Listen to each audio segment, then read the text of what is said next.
Social currency, like the days of old, but with an omniscient, omnipotent overlord. Social credit. What's it really good for?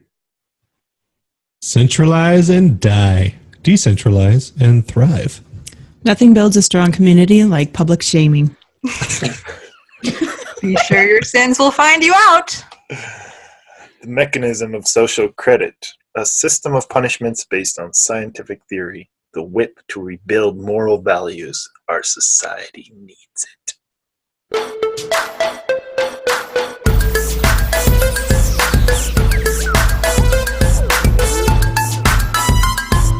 Welcome back to the Epoch Podcast, your weekly dose of mental foreplay. My name's Matt. I'm Jen. I'm Austin. I'm Kat. I'm Christina. I'm David. And this week we're talking about social credit systems or social currency. And I think the main, like the flagship country for this is China right now. And they are leading the way in a potential dystopian future. I guess it doesn't have to be that way. It's just happened to be what I found most of as I was sifting through material for this. What did you guys find? Well, I actually found, coming into this topic, I actually lived in China for a year and a half, and so I had definitely already, some ideas about where this would go, and it definitely didn't, in my mind, go anywhere good, for sure. But I wanted to try to get some sort of an idea of if there was anything good about the whole thing, and surprisingly, I found that some of the reasoning behind what they were wanting to do was pretty valid, and I could see how they got there, I guess. So some of the reasons would be, for one thing, that they've been a cashless society. Based on cash, largely. They don't have personal credit history for the most part. And so they largely were wanting to build out some sort of a credit history system or something developed so that people could utilize more financial products. So that is a valid thing, and it compares a lot with actually our credit history in the US, which I go into all of it way more in my article, so I don't want to go on and on about it here. But surprisingly, the social credit system here was started in somewhat of a similar way, obviously without the technology aspect. But for one example, a credit reporting firm was founded in 1899, and it developed files on millions of Americans, including not only data on their credit, capital, and character, but also social, political, and sexual lives. And that is the firm that became what we know today as Equifax. Google. Who's checking that? Who's checking up on people's sexual lives? And That's the thing. It was based on your neighbors, on like people checked around the community. That is how the credit system in our country started as well. People checking around the community and it was all based on opinion, largely. I mean, there's the financial aspect, but by and large, what companies like that are trying to do is figure out, okay, you can pay it back, but are you actually going to? It's not just about whether you can or not, but it's also about your likelihood, like the likelihood of if they're going to be able. Yeah, and just the kind of and even today, honestly, people don't know for sure what kind of algorithms go into all of the credit reporting, because at the end of the day, they can check your social stuff. Technically, it's not allowed, and it shouldn't be something that factors in legally, but realistically, it just might. Where did I hear about them checking social media stuff too? I mean, employers do that all the time. If you're interviewing, they're going to go look at your social media and see what you're posting, and it can or cannot jeopardize if they offer you a job. Definitely. And this is just ask who's the dude that got fired and then rehired for Guardians of the Galaxy? Oh, right. That's huge right now, for sure. It was all over a Twitter post from years ago. Remember Paula Deen? Remember that whole thing? That oh yeah, the video of her from like 20 years earlier. And I think that stuff's silly. Like 20 years ago, you change a lot, but something like last night, well, that's a little different. So, Well, that guy. And it was James Gunn, I think is his name. But Yes. That's where, for me, one of my kind of pull bullet points was at least China's being honest about it. Mm. Like, we do it anyway.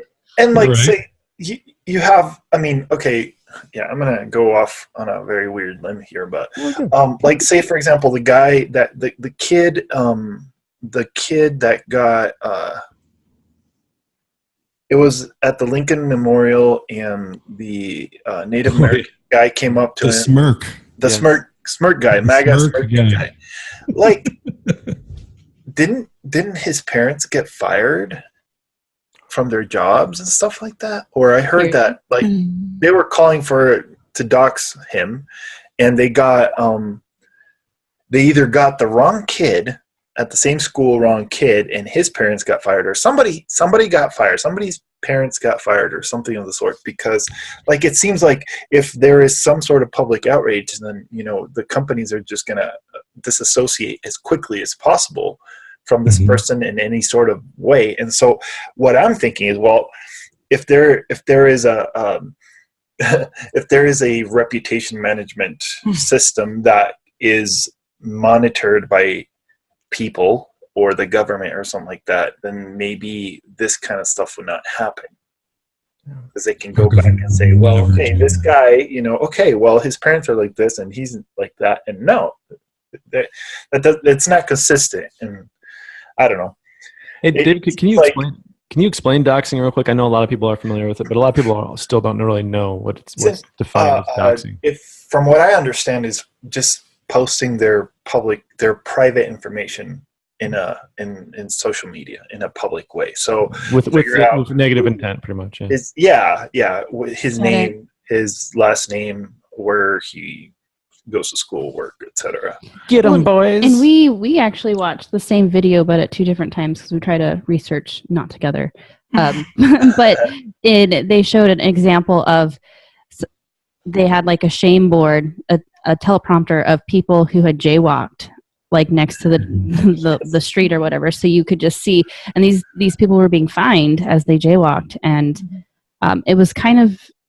I was really shocked at the video. I had to like take a step back. I'm like, whoa, it's kind of scary, because through face recognition, they were able to screenshot, people jaywalking, and then immediately find them like seconds after their feet hit the sidewalk. And they were interviewing foreigners who were working in China. So I thought that was also another layer to those pieces that, yeah, you're in the community, you're going to be held responsible to the level of their. There have been they have different projects in different cities, right? Yeah, it's a very widespread. Yeah, because I watched one where there was this lady, and she used to be some sort of librarian or something like that, but then she got a job with the system, and so she would go walking around, and she would basically the the same video. Probably. Yeah. But it was just kind of like, it's probably worth doing an explanation of that's what I was going to say too. Explanation.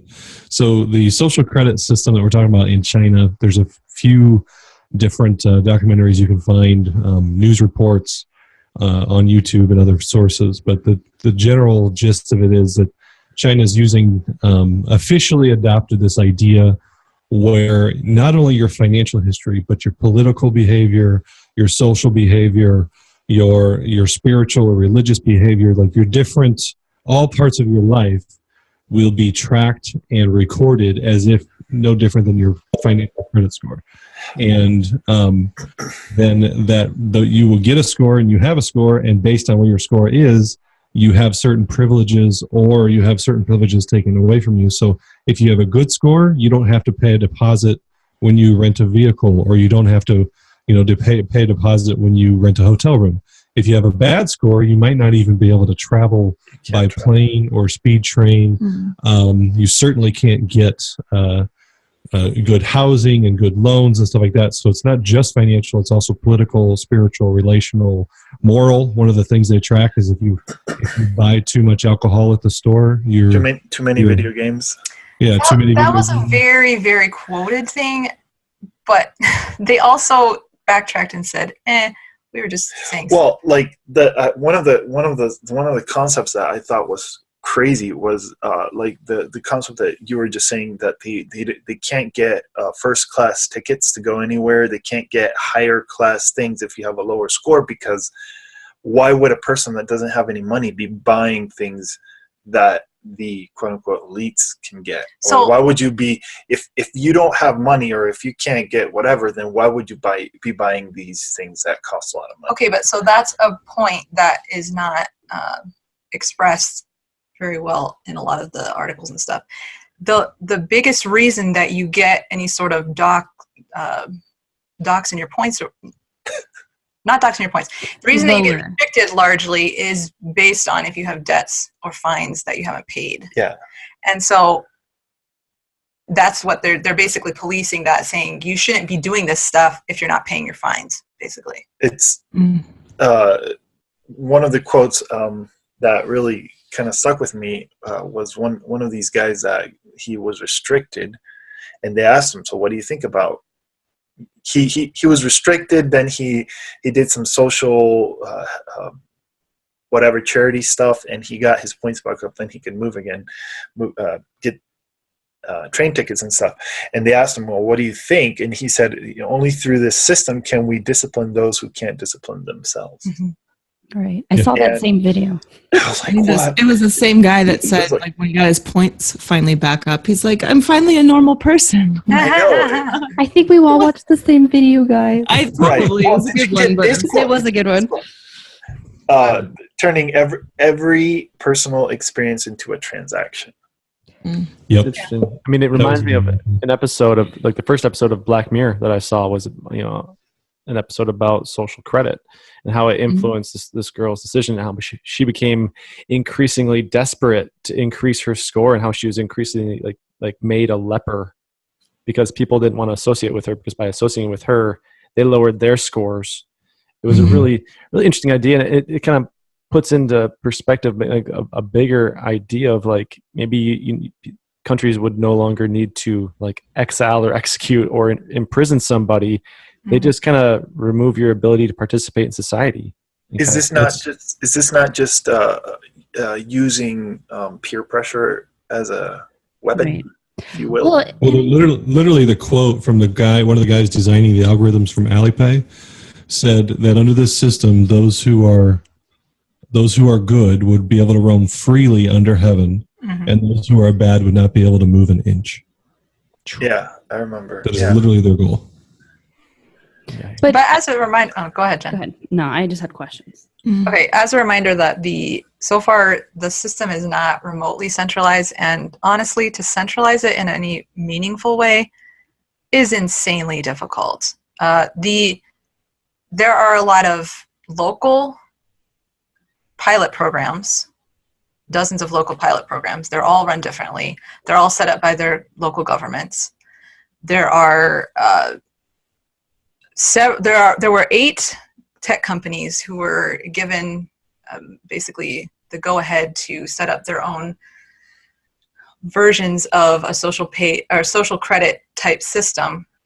One of those being the Alipay or Sesame Credit, and those are all voluntary. You can opt into those because you want benefits basically out of them, and the option of having your credit tracked better so that you can open up credit options like loans and that kind of thing. Yeah, I heard something similar about as far as like farmers being able to, for the first time, have some kind of credit, whereas before they were simply unable to get anything like that. Well, I remember when I moved here from Costa Rica, or actually no, it wasn't even that. When I finally decided to settle down, and I was working for her dad's company, and I needed a bank account, and so I went to this town close to where we live and went to the bank, and they wouldn't even give me a checking account because I didn't have any credit.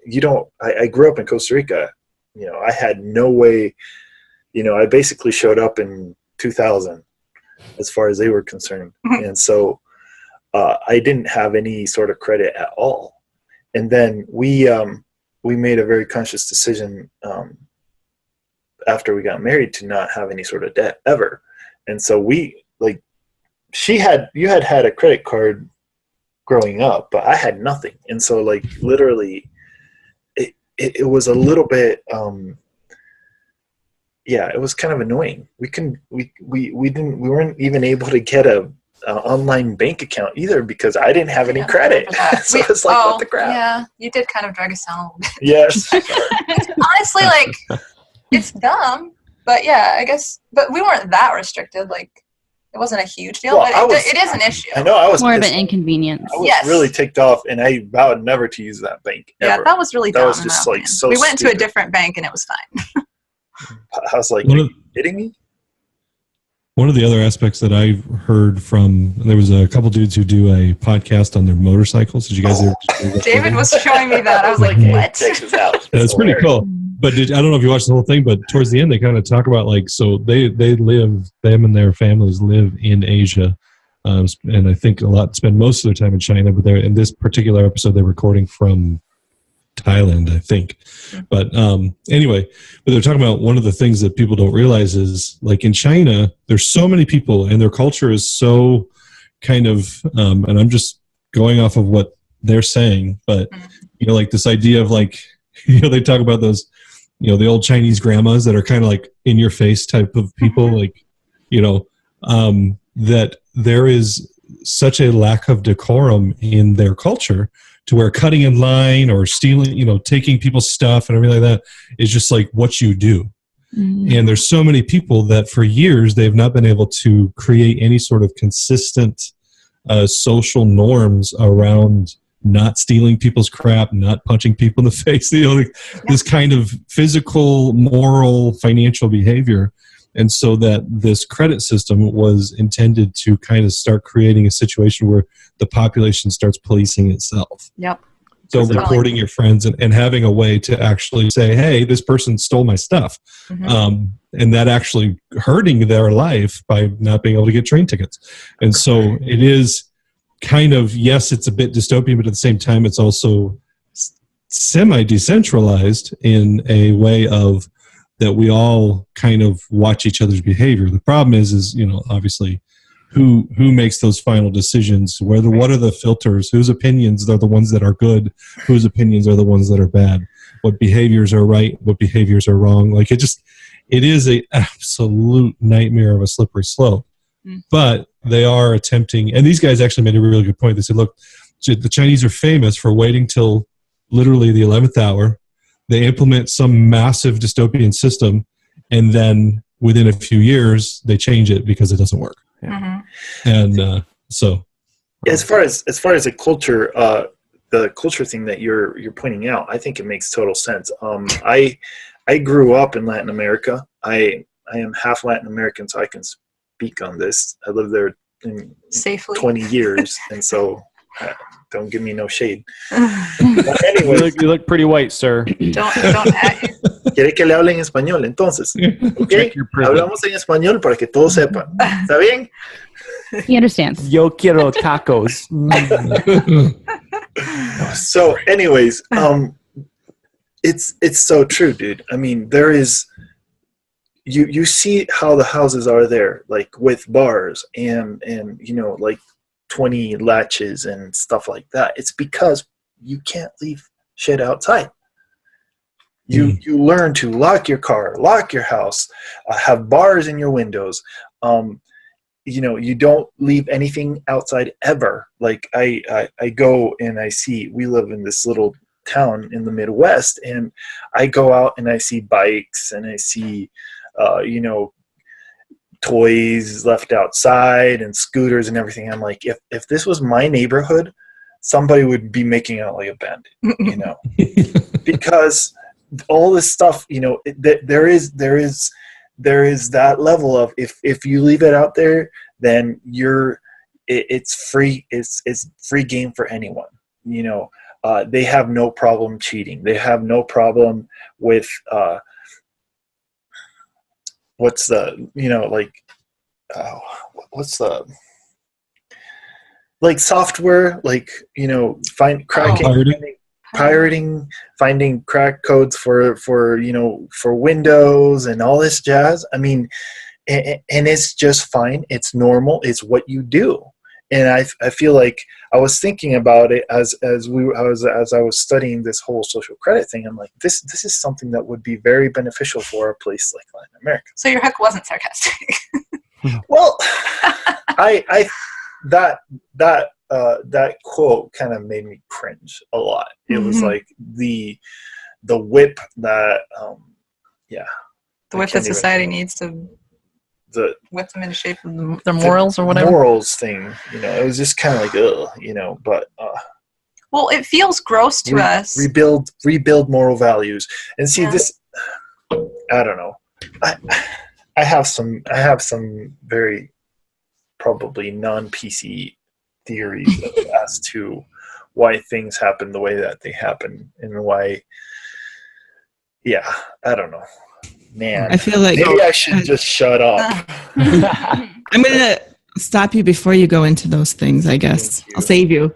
I feel like this is a lot harder to swallow as Americans because we're so used to our freedom and our liberty and stuff like that. And China is not that way. Like the government has every legal right to do this. The Chinese citizens, it's a surveillance state. There's cameras everywhere. There's even fake cameras so that people feel like they're being watched. So this is just seems like the logical next step for them because they've been watched at every angle. Everything that they're doing, everywhere that they go is being monitored. So this doesn't raise the same alarms for them as it does for us as, in the U.S. Right.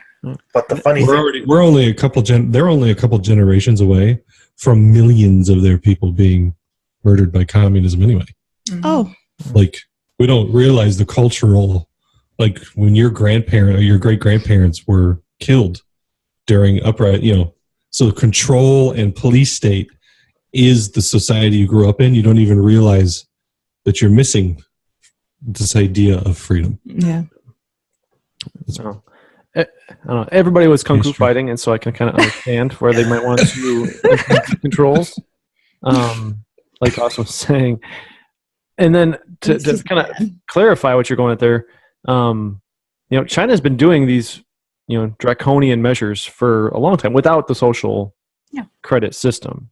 And so it's not like, it's easy for us to see one and attach it to another, where that's not necessarily the case. That's what's happening here. I think it's just that it's really easy for us to put two and two together and see how this could go horribly bad. And like Austin was saying, they've got this history of waiting until the 11th hour, making some huge move. Like I watched it with cryptocurrency and how they were using their crypto, their governance to shut things down. No longer can have it. 3 months later, okay, we take that back. But then 3 months later, shut it all down. And then again, coming back, it became almost a joke in the crypto community on how, China banned it again. So now tell me how that system is different than the system that we are in here in the States, because to me it seems like what Austin said, at least China is upfront about it. But we have the NSA, and we're like, well, what? A lot of people are just living in the ignorance is bliss type thing, because they're like, well, you mean the government can see what I'm surfing on the internet? Yeah, everybody can, buddy. What do you think Google is? What do you think the whole suggestions, we're talking and we're like, hey, we should go visit, Oregon. And so then, when you go to your phone, it says where to go in Oregon, Mm-hmm. I mean, the that's joke no of longer a looking at theory. your right?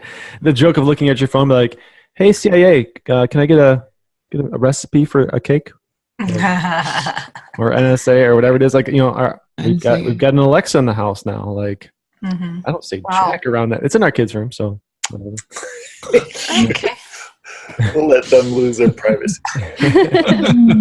Well, and I think it's interesting because in a sense we kind of already have our own social credit, if you will, when we think about posting things on the internet and getting likes and getting follows and getting retweeted or whatever. Like, and there have huge social consequences for that. You know, we hear about all the time where someone might have ended their life because of bullying on cyber, and that just, it looks differently because we're not upfront about it. And it's not the same because we don't share the same moral values, and we don't share the same motivation and drive. So each group of people has their own, like, well, this is appropriate to say and this is not appropriate to say, and they just gang up on each other. And so it's more of like this backwoods beating each other up as opposed to this is what we're doing. The scary thing is that it's almost like we're addicted because you actually get a hit of dopamine, and anytime you see, like, you get likes and stuff like that, you actually get a hit of dopamine. And so it's kind of like, you know, you're addicted to behaving a certain way. I think with social media and that type of social currency, because it is like that, and then our credit scores that we have in the U.S., that's one thing. Like, it's the citizens doing it to each other, and it's private banks and financial institutions that are withholding their own funds from people for not having high enough scores. Whereas in China, it's the government is like forcing this system on the entire population. Like, I think. Well, how we say that, but at the same time, like, for example, one of the cities that's held in high regard for the success of their system that they put in place, it's called Rongcheng. I'm not sure the exact pronunciation, but Nice try. they said, like, they interviewed people on the street, and most people didn't even know that the system was in place, even though supposedly it's really successful and really great, and they've been lauding it and making a thing of it for like 7 years or something like that. Like, most of the people don't even know about it because it really doesn't affect them that much. And even, like, quoting people that they interviewed, like, you know, that's just the government's propaganda. Like, they're always doing something like that. It doesn't really affect our lives. That's like a lot of the view of the people that aren't tuned in. So they're asleep to what their government's doing too? Weird, right? I watched this video. Different podcast. I watched this video on privacy because I was really curious about why we need to, what's the need for privacy. But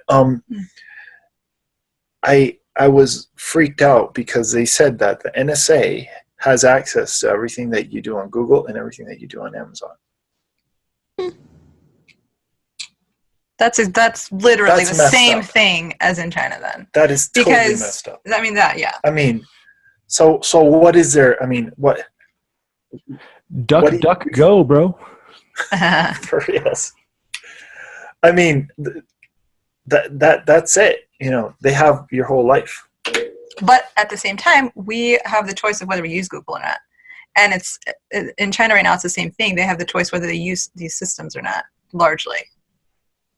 So it's. I know one of our next episodes we're doing on QAnon and conspiracy theories, so I won't say too much other than to say. But here we go. I currently believe that even saying we have a choice is still an illusion that Sure.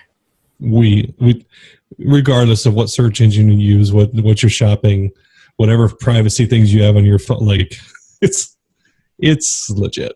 Like, especially when you understand that they're using social media to, I mean, Zuckerberg came out and admitted that your phones are always listening to you. So there is a reason why when you talk about, you know, it just happened to me the other day. I was talking about, I don't know what I was talking about. I think I was talking about needing to go, like I need to go on a cruise or something like that. And sure enough, next time I open up Facebook, there's advertisements for cruises. Like, haven't looked up a cruise, nothing, but I just mentioned it. So it is absolutely already happening, and it's happening through ways in which we have adopted. But even the ones that you don't, okay, so I'm going to get rid of Facebook, I'm going to get rid of Snap, you know, unless you just do not want to engage with the electronic world, right? There's really nowhere you can turn that's not doing this already. Yeah. I took a Facebook quiz the other day. I don't Why? very often. I write no. You're So one of them now, huh? I guess. My friend took it. I'm like, oh, that's an insightful question. Maybe it's a good one. It wasn't. And she, no, I'm going through and I'm like answering these questions. And then it starts asking me how I feel about the wall that Trump wants to build, how I feel about immigrants coming into the country. I'm like, oh, I'm just going to not. Interesting. So like even those things, like, why would you? Right. Well, never mind. I don't want to know what type of. I guess I don't have any sources about this, but it really, from what I heard from something, I don't even remember, but it seems like Facebook is worse than China, to be honest. Like they're super repressive and they. Well, again, at least China's being. Yeah, well, you can't have like any sort of political views that are. Oh yeah, it was this crazy guy. I remember. Yeah, he was quite the character. Well, and I have a question for you guys. If the government came out or if Facebook came out and was just blatantly like, this is what we've been doing, this is how we've been doing it, and this is what we're going to do with it, like, would you change your thoughts on life? That's an interesting question because, like, we all kind of joke about it and I kind of assume it goes on and this and that, but we still, like, at the end of the day, we trade convenience for privacy. Like, we appreciate the convenience. And I don't know if, like, does it make sense to avoid certain things because of the potential of what could happen down the road? Like, I don't know. You can live your whole life like that. If they're spying on me and they're using that information, because I don't get up to anything, but if they're using that information to try to get me a good deal on a cruise, like I'm nefarious. It goes back to like we complain about it, but there's a whole lot of convenience to the fact that there's really only 3 major mobile software platforms, right? It's kind of super convenient that you've got Apple, Android, and Windows kind of. Like if there was 200 different ones, how many apps would you not have? How many, so the centralization of data, the centralization of influence and power is actually something that for the most part we all appreciate. It's just the scariness of when you look at the behavior and the beliefs of those who hold the keys to the red button. Yeah. And you're going, so I appreciate that all my information and everything can be in one spot, and I appreciate that they know, hey, I'm interested in a cruise. What a convenient ad.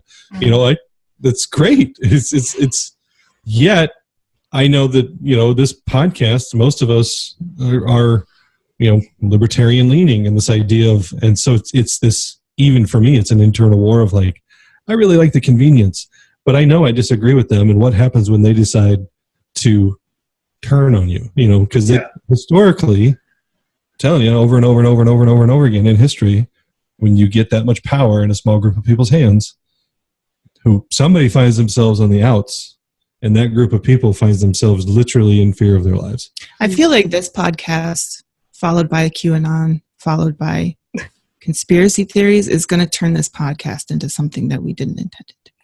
This is a slippery slope. And we're just... Then the next one will be about butterflies or something. It's all right. Oh, wait. I don't need butterflies. And Austin brings up an interesting point, though, with history. And I think if you think about how long we've been in the digital age where things went from analog to digital, it's not a very long time at all. And then you can factor in big data. That's been a long, even less amount of time. It's a fairly recent phenomenon. And so we don't have much of an idea of how people in power will handle big data at all. I mean, we can only look at how things have been handled whenever they get power in the past. And like Austin said, it's usually not favorable for those that don't agree. Right. Andrew Yang, he's running for president, 2020. Yang Gang. Have you seen that he took it off, interestingly enough. But one of his policies was social credit, a social credit system. Yeah. Now he mentions, and he references it more to time banking, which is more of a social currency, which I don't know if we want to turn left here and go there. But the idea that on the presidential scale, like on the national political scale, it is officially social credit system. That phrase is officially now in our atmosphere. that to me is, and the I don't mind having an open discussion about it. And if you read my article on time banking, I actually talk about like there's actually some really good things here. I think the stupidity is centralizing it. Right. So if you want to decentralize the data, and that's where blockchain changes everything. So big data right now requires or did require that all the information be on one person's servers. Right. And now with blockchain, you can have all that same information encrypted on millions of servers if you have a big enough blockchain. And so I don't think that the data is the problem, or even the singular location of it. It is the singular ownership of the data that I think people are realizing, no, this is my data, and I appreciate that you've built something that can use my preferences and show me ads that I like, but at the same time, I want to own my own data. And blockchain enables us to do that. But I think right now you still got a lot of people proposing the stupidity of centralizing everything. And that's the part where my hook was: centralize and die, decentralize and thrive. So having all of these discussions is beautiful if you can throw the lens over to putting the power in the people's hands instead of centralizing the power. The information itself is only power if it's wielded in that way. Otherwise, it's just information. And how do you remove some of the power from the information? And I think it comes down to taking it out of the the bias of small groups of people and letting the large group of people, known as the people, the population, hold that power equally. Can you give like the 10-cent definition of time banking? Time banking is the basic premise that everyone's time is equal. We all have the same amount of time. And if we wanted to give our time to somebody else, regardless of what it was, so everyone's hour is an hour. And so let's say I wanted to help you because I'm good at painting. I can come and paint, and you then give me credit for 1 hour or however many hours I helped. And there's actually a central bank at which I now have one coin or one token of time. And traditional bartering would be, I give you an hour of painting and you give me an hour of graphic design. But what if you don't do graphic design?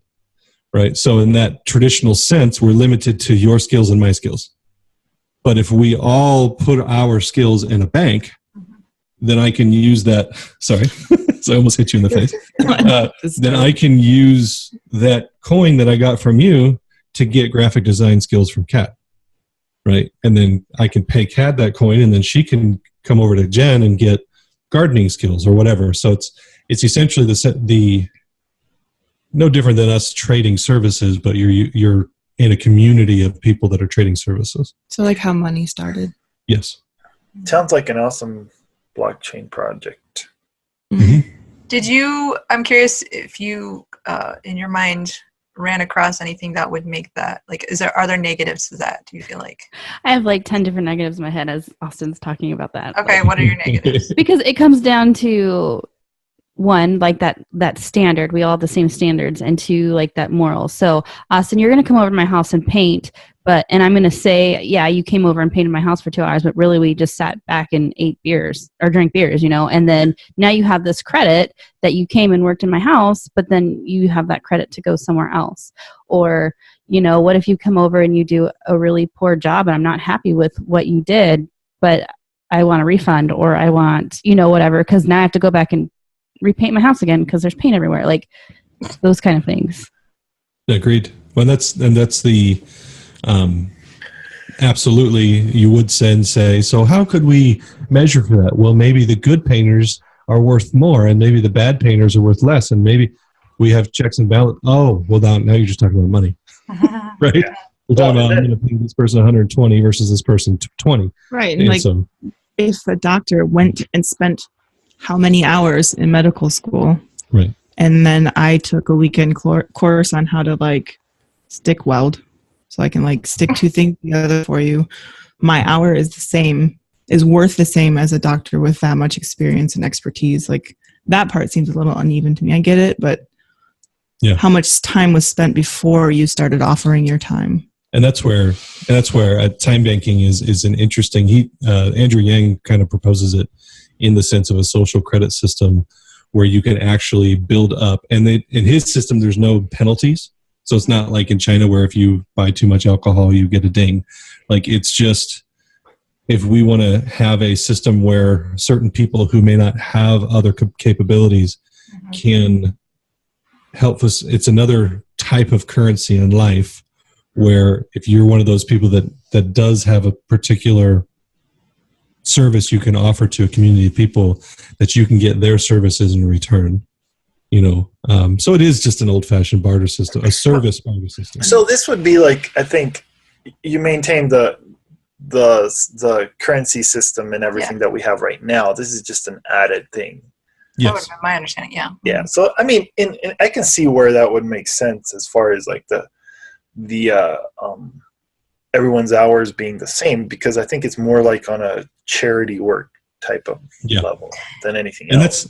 It's no different than anything we've ever done as society has been doing for thousands of years. It's just using technology to make it bigger than just your medical. And you could see it as a way to get people to do more charity stuff. And that seems to be how he kind of articulates it, but he called it a social credit system. Yeah. It's like, I think that's probably why he took it off his website. I feel like I'd be time banking rich, man. Right? Not making any money, but I'm I painted my house for the third time this month.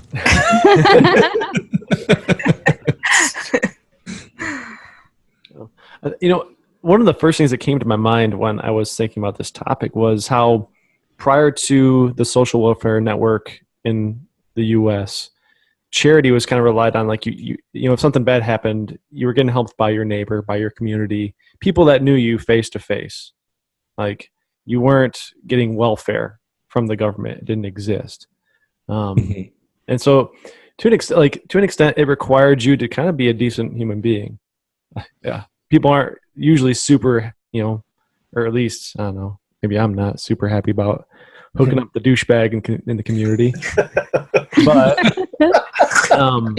I think that dynamic changed a lot when you brought in government intervention and a official social safety net, because all of a sudden now it's coming out of paychecks. It's being taken instead of given.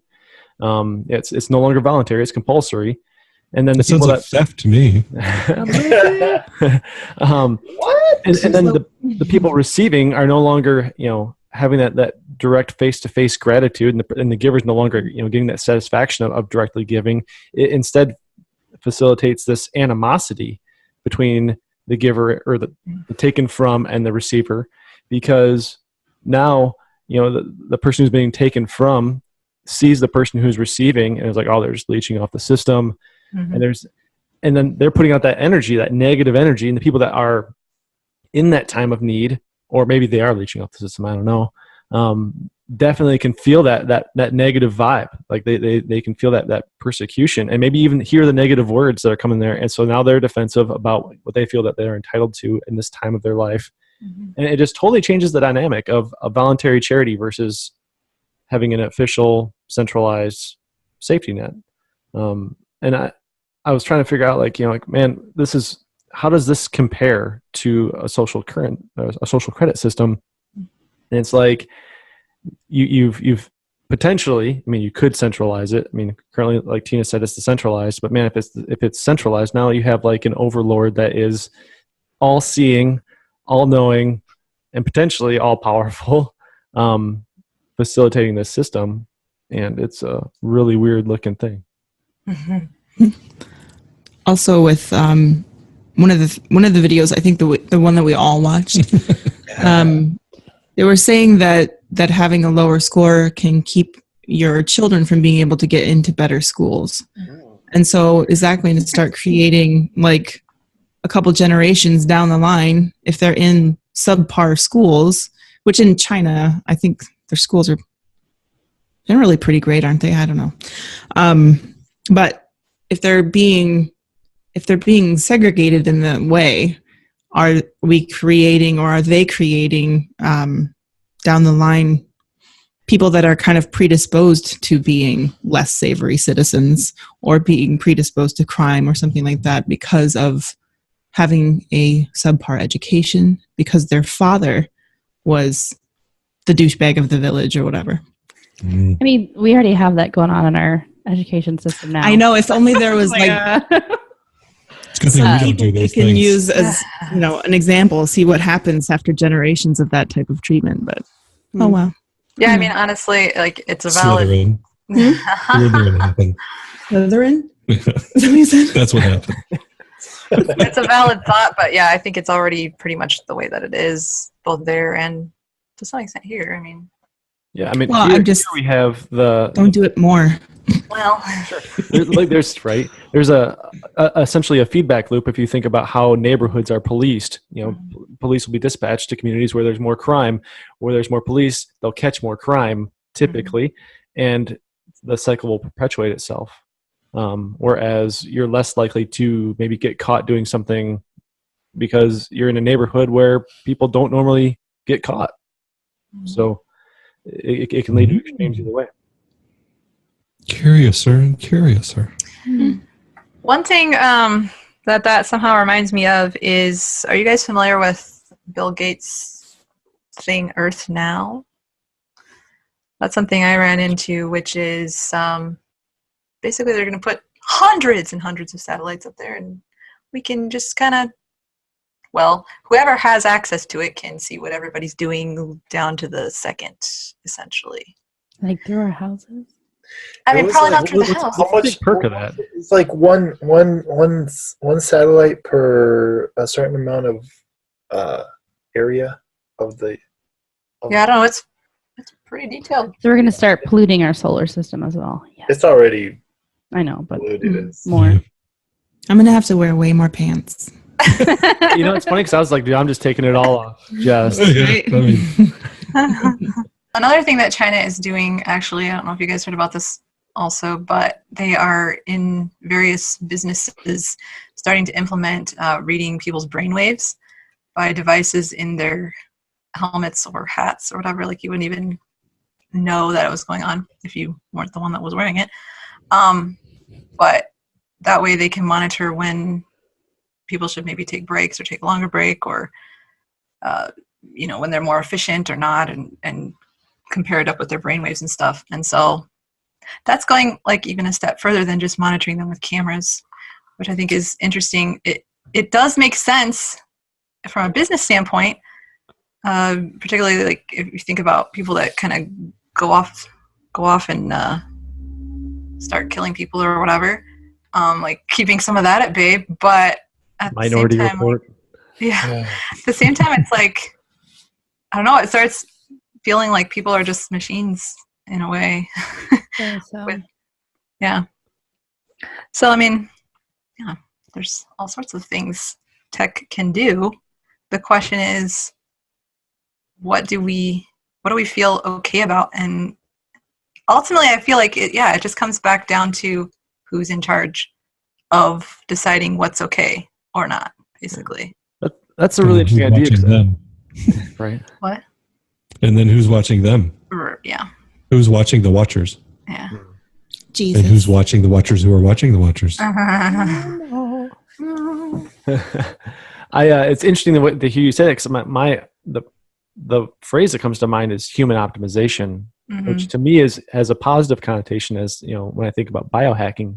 But that's because I'm in control of optimizing myself, Right. not the idea of somebody else optimizing me. Like, hey, we got to tweak his software a little bit because hey. Well, when you said that, I just thought of a little thing that you could put here that has all the sorts of drugs that you need to have, and then No, thank you. push a button. Let's No. put them on overdrive. Beep. You're like, Oh, lost an okay, arm. give me something to do. Jeez. Yeah, I just But I mean- struggle with that because, like, I know when I need to take a break, but sometimes if I push past that point of needing a break, something beautiful happens. And if someone were to come up to me and be like, "Hey, your numbers are reading, you need to take a break," I might just go and hit some, like, it's take away my choice of taking a break or working through it, or maybe I'm going to put this project to a side, I'm going to pick up another project. And it all comes down to those human rights of, we need those things of basic needs, but we also need the right to feel like we have control of something. And I realize that's a privilege that we have in our country that we live in, but that's what we should all be fighting for. I mean, and that's one step. Go ahead. Bite you. That's one step more, like deeper into removing our connection to ourselves. Like there's so many ways that we're disconnected from ourselves already, but then not even being able to Pick mentally up your body's cues. Right. Yeah. You wouldn't even like, I must not be tired because I haven't heard like the beep in the left ear to let me know that I'm tired. Like, I think just keep going. Probably Well, bad. what if it's broken? Now you're broken. Like, Right. My battery's dead. Those are my thoughts. Deep. I was just going to add that I enjoy wearable tech. Like I wear a ring that helps me know if what kind of sleep I got the previous night and how hard I should push it today, how well I'm recovered. It'll even let me know, like, hey, you've been sitting for a little too long. Get up. So I don't know. Like I appreciate it because I'm in control. Right. So, and also, I think I'm the only one that sees my data. Yeah, this is a question. Like, would you give something like that to your kids so that if they what kind of sleep they had, and like, would you monitor it? You're saying? Whether I would love that. I mean, just the idea, because I mean, just it would help me help them, get them, Right. But I think there's something when they have that, when they're given that data and that knowledge, then they don't sharpen the skills to know, like, hey, I woke up feeling like crap. I wonder why. Well, what did I do before I went to bed? What did I eat? How did I sleep? And those are really important skills that they should be developing right now. So like you having that information, and you can guide them to this learning path, but them having it, then they don't rely on getting the communication with their body, because all pain is communication. And although that helps translate that communication. Yeah, potentially. I was gonna say, like, it alludes to two things real quick. I just want to hammer out there. Yeah. Is that one, data in and of itself isn't a good or a bad thing. It can be, it's up to the user. And then two, inherently, I as an individual think I'm good with it, as does somebody else think that they're the good person to handle the data, and the other person thinks they're the good person to handle data. Like, very rarely do I think we're like, nope, I'm evil and shouldn't have the data. Like, that's I don't think that's happening a lot of the time. People, like, when you hear about people propose things that just have like much greater government power or control, it's like, well, it's because this time we're going to be good with it, and we're the people that can handle that power. Whereas every generation or every time it's been tried in the past, it's been a horrible failure because the people in power got corrupted by power and millions of people die. Whatever. I think it's Tolkien who has the quote of like, not one in a million people is fit to manage and govern another man's life. Of all those who want to. Like, the people who want the power are the ones least fit for it. Yeah. It's true. That's mic drop. Well, on that mic drop note, we've been going for a while now. Do we want to kind of start going around the circle and kind of put out your closers that you didn't get to, or last chance to add something? I think I'm good right now. I'm good. I just have like, this could be something like a good step towards self-governance and people taking more time to evaluate what they're doing. Like, how many people just kind of get into the mindless groove of life and stuff like that. And this might cause them to pause and think about who they are and who they want to be. So it could potentially be good. Some of the villages in the test areas are saying that like everybody gets along really well and there's no fights anymore because everybody's super worried about their image. But again, that was an official that said it. So like everyone's really happy with it. Like, it could be a lie. So I don't know. But it could be a helpful thing. I feel so oppressed.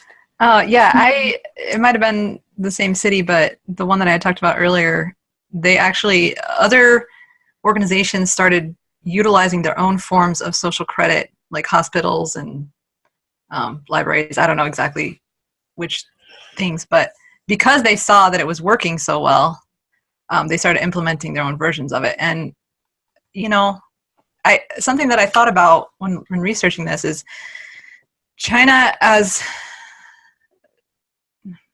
sorry for this pause. China's official religion is atheism, state atheism, essentially. And it kind of like, they don't have that notion that we have here in the US of like, someone's always watching. And that's what my hook was in the beginning. Be sure your sins will find you out. Like a lot of us grew up with that notion that, well, God's always watching you, so you have to be careful what you're doing. They don't have that notion, a lot of them. So therefore, there wasn't that driving force to be moral in a sense in their dealings, and like a lot of stuff was built on bribes and who you know and all that kind of thing there. And so a term that I ran across that I learned during this research was panopticon, which is when you have a building set in a certain structure that the person, like it could be basically be enforced by one person because they could see in one vantage point at everybody, what everybody's doing. But the people that are doing stuff can't tell if that person can see them or not, like when they can see them. So technically there wouldn't have to be anyone there, but they would still just be enforcing themselves essentially because of the chance that they were being seen. And to me, I guess I was thinking like the US to some extent potentially had religion or the eye in the sky, so to speak, as that panopticon effect for morality and, you know, basic decency of not spitting on someone as you're going by them, which was something that we had to deal with in China when I lived there. Like you always had to be dodging spit because people just spit backwards on their bikes and stuff. Just like stupid little things like that I don't know. So that's something that I found interesting, that maybe to some extent religion has been that for us, and in China it's different. Well, I didn't have anything to add, but with that, there's a documentary on Netflix that by Morgan Freeman called God. It's like 9 episodes, and one of them it does kind of cover morality and that all-seeing eye concept. And there is a guy doing research with children where he does this thing. It's fascinating. I think it's like the 3rd episode or something, where he has these kids and he gives them this game that they have to do. And with one group, he just says, do this game, and you have to like throw these Velcro balls at a target backwards, right? And they all leave room. The one kid comes in at a time by themselves, and like every one of the kids would cheat, right? And then another group, he had a chair there, and he would say, "This is Princess Sophia. She's here. Just everyone greet Princess Sophia, right?" And then do the same game, and none of those kids cheated. And some of them would like look at the chair and like and they would think about cheating, and then look at the chair, and you could tell they're like, no, somebody's watching. So literally none of the kids cheated in one group and all the kids cheated in the other group.